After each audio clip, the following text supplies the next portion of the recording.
remix.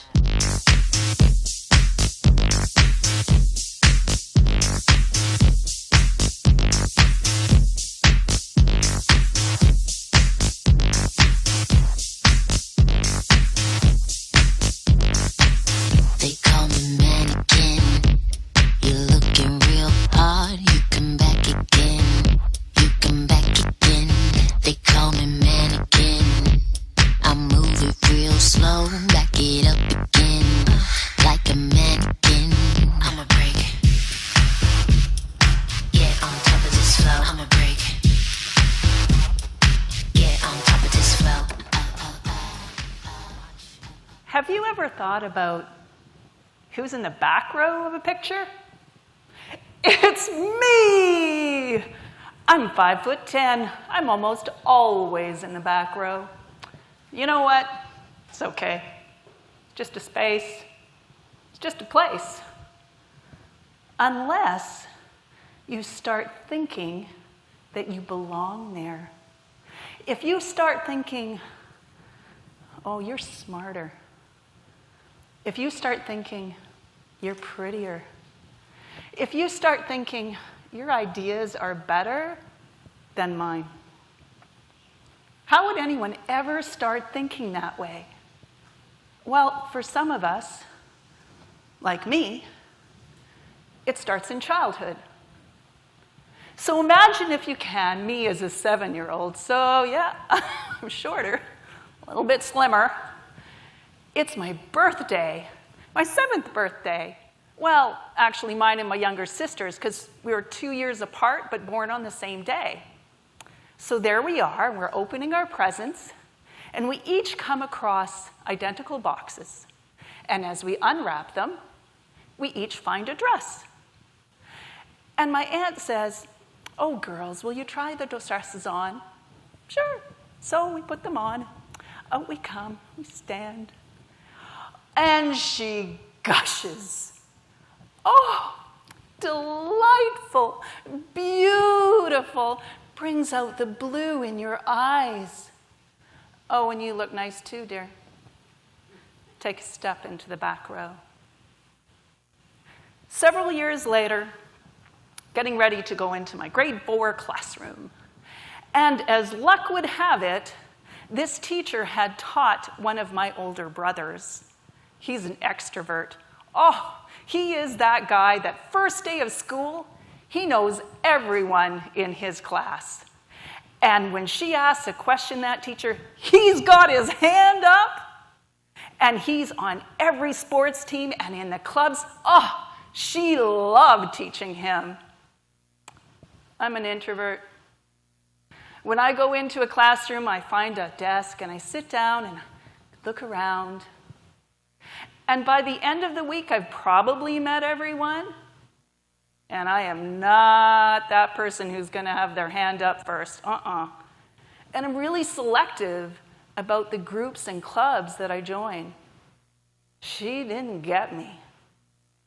And over the course of that year, what I heard was, you don't. You can't. Why aren't you? Take a step into the back row. When we think about bullying, we think of it child to child, and that certainly happens. But it happens in families, and it happens in classrooms. Brené Brown is a researcher. You might have heard of her. She studies vulnerability, empathy, compassion, and shame. And she defines shame as the feeling or belief that you're flawed, that you're unworthy of love or belonging. 1 in 3 kids are bullied. And what researchers have found, they studied several thousand kids on 2 continents. And it's the kids that are chronically bullied 6 months or more, their outcomes are not so good. They actually develop mental health problems like anxiety, depression, panic disorder, thoughts of suicide.